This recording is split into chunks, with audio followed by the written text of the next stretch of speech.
চলে আসলাম আরেকটা পর্ব নিয়ে। আর আজকের এই পর্ব আমাদের ছোট্ট গার্ডেনিংকে ঘিরে। আজকের এই গার্ডেনিংয়ে আমরা কিন্তু দেখাবো আমাদের এই গাছে অল্প কিছু বরবটি ধরেছে, আর তার সাথে কিছু শাক। এই শাক আর বরবটিগুলো আমি তুলব। আর এই ধরনের সবজি তোলার মধ্যে, সবজি চাষ করার পরে নেওয়ার মধ্যে কি যে দারুণ মজা, সেটা বলে বোঝানো যাবে না। শুরু করি আজকের পর্ব, পুরোটা কিন্তু দেখবেন। অনেক সুন্দর বরবটি। আজকে তো মনে হয় যে কেজি খানেক বরবটি মনে হয় তোলা যাবে।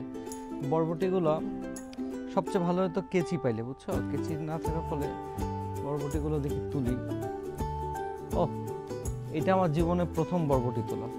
অনেক কিছুই জীবনে ওমা এমনি টান দিলেই তো চলে আসে। হাই হাই, এটা তো জানি না। এখন একদম পুষ্ট হয়ে আছে, বুঝছো? পুষ্ট হয়ে আছে। সাইজটা কি হয়েছে বরবটি, বুঝছো? আর আর কয়েকদিন পরে হলে এই বরবটি আর খাওয়া যেত না, বিচি হয়ে গেছে।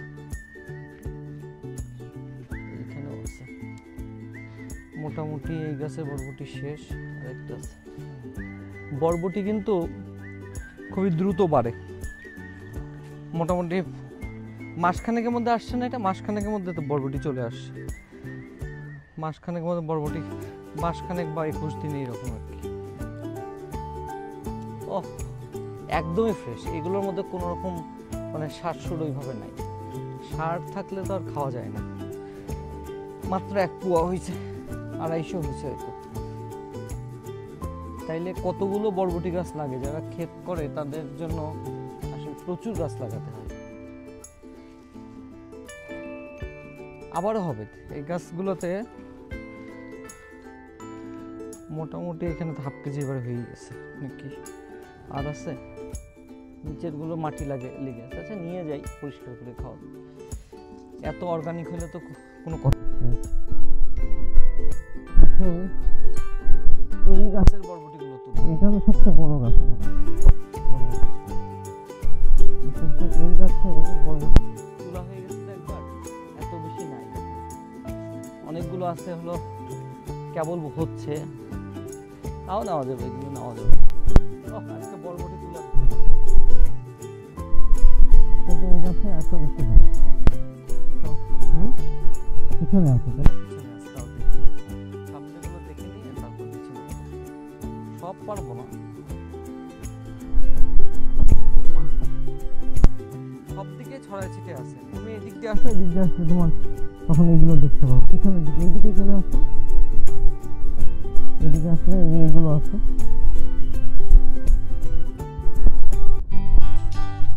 ওই গাছগুলোতে বেশি আসলো বরবটি, এটাতে ওই উপরে আছে। ও, আজকে তো খুব ভালো খবর, বেগুন হচ্ছে।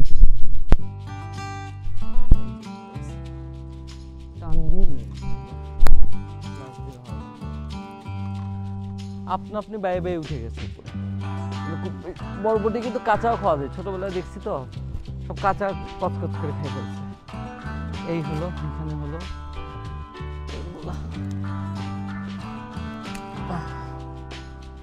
দুইটা, এই যে এখানে মরিচ গাছ কিন্তু অনেকগুলো আছে, কিন্তু সমস্যা হলো মরিচ গাছে সব মরিচ তোলা হয়ে গেছে। এই কারণে মরিচ গাছে একটা মরিচও নেই, একটা সিঙ্গেল মরিচ।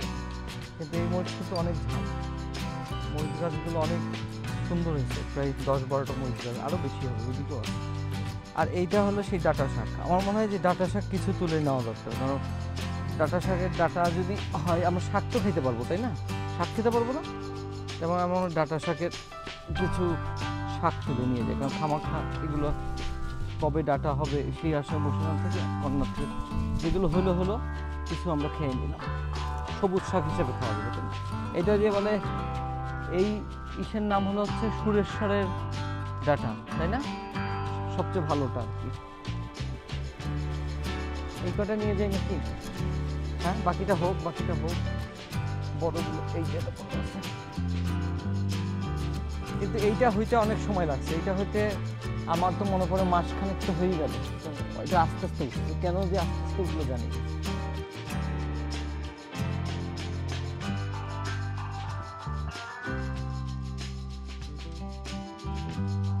আর হলো এখানে একটু পেঁপেটা দেখাই।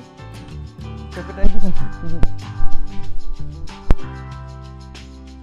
পেঁপে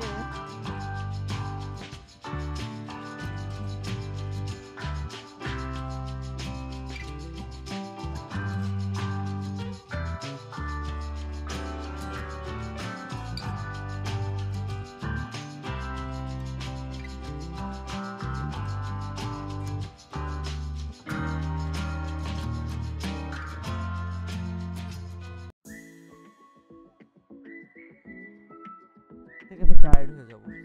এদিকে আসো তো, এদিকে দেখো তো, এই বেডটা ফাঁকা আছে, এখানেও পেঁপে আছে অনেকগুলা। এই গাছটা দুর্বল হয়ে গেছে, কর্নারে পড়ে গেছে, তো এই গাছটা দুর্বল হয়ে গেছে। এটাতে পেঁপে নাই, এটাতে ফুল আছে অনেকগুলো, আর ওইগুলোতে ফুল আছে। তো কাঠগোলাপে একটু দেখায় দাও, কাঠগোলাপে ফুলে বাবা রে সেই রকম। আচ্ছা, কাঠগোলাপ এই বেগুনগুলোর কথা ছিল না, গোল বেগুন হবে, কালো বেগুন, কিন্তু হচ্ছে কি ওই কিন্তু আবার লম্বা বেগুন যেটা বেশি নিয়ে নিই একটা। ও মা, এই বেগুনের কি হয়েছে গো? হ্যাঁ, পোকা টোকা ধরছে কিনা কে জানে। এটা ঠিকই আছে,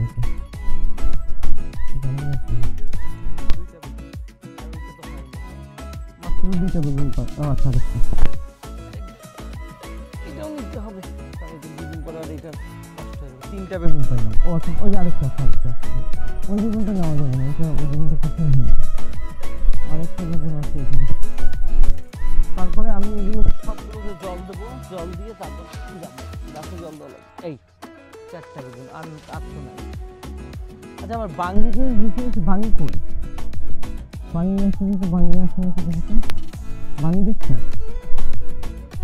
এখানে বাঙ্গি হওয়ার কথা, এখানে বাঙ্গি আসছে, তাই না? বাঙ্গি ভেতরে কি বাঙ্গি আছে কোনো? না, বাঙ্গি একটা হয়েছে, সে একটা বাঙ্গি আমি অলরেডি তুলে রাখছি, একটা বাঙ্গি হয়েছে। ঠিক আছে, এখন হলো গাছে জল, গাছে তো পানি দেওয়া লাগবে, কারণ এটা তো। আচ্ছা, গাছে এখানেও আসছে বেগুন, কিন্তু সমস্যা হলো প্রচুর পানি দেওয়া লাগে। এটা একটা পাইপ দিয়ে দিলে ভালো হতো গো, কিন্তু আমাদের তো পাইপ দিয়ে দেওয়ার উপায় নেই এখন। এই আরো তো লাগবে বালতিতে। বেগুন গাছে পানি না পাইলে কিন্তু বেগুন গাছ শুকায় যাবে, বুঝছো? তাহলে আরেকটু বালতিতে পানি হয়ে যাবে। বলো কি, গাছে যদি তুমি টেক কেয়ার করো তাহলে কিন্তু গাছে ফলন আসবে। আর এইগুলো তো অর্গানিক, এটাতে এত বেশি হবেও না। তো বেগুন গাছে এক্সপিরিয়েন্স কিন্তু গতবারে যে আমি অনেক বেগুন তুলছি, অনেক অনেক, এই লম্বা লম্বা বেগুনগুলা অনেক তুলছি। বেগুন গাছে প্রচুর ফলন হয়, কিন্তু পোকাও হয়। বেগুন গাছে কিন্তু টেক কেয়ার করতে হয়, বেগুন গাছে টেক কেয়ারটা ম্যাক্সিমাম করা লাগবে, নয়তো বেগুন গাছে পোকা হবে। আর পোকা হলে কিন্তু খবর আছে, বেগুন গাছে পোকা হলে বেগুন গাছে আর বেগুন ধরবে না। তো এই বেগুন গাছে কিন্তু ব্যাপক ফলন হবে। আর এখন নাকি বেগুনের দাম বাড়তি ফলে, কিন্তু এখনো ফুল টুল তো কিছুই আসেনি।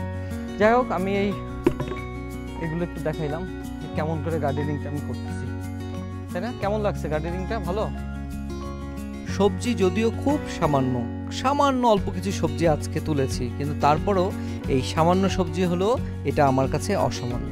আমাদের কাছে এই অর্গানিক সবজি অল্প একটু জায়গার মধ্যে এইভাবে কষ্ট করে রোপণ করার পর, যে চাষ করার পর এটা তুলে খাবো, এটা ভাবলেই মজা লাগে।